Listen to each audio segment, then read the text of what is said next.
How to log into your X account. What's up everyone? In today's tutorial, I'm going to show you guys how you can easily log into your X account, previously known as Twitter.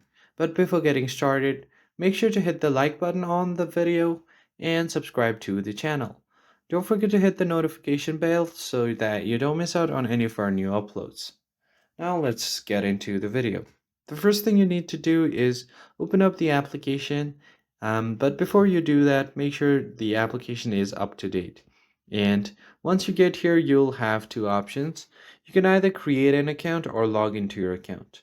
So the first option is to choose your Google account or continue with your Google account to log into your account.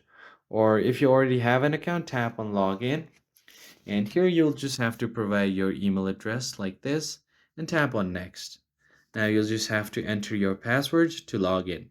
And in case if you have forgotten your password, tap on this option right here. Then you'll have to find your X account. So just tap on next. And if you find your X account right here, you can send a reset link to your email. Go ahead and tap on next if you want to send. I'm not going to do that because I remember my password. So I'm just going to enter my password right here.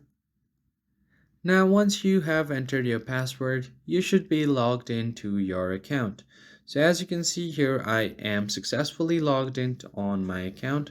So if I tap on the top left corner, here I will be able to see my profile. That means I'm successfully logged in. That's pretty much it. I hope you found it helpful. I'll catch you guys on the next one.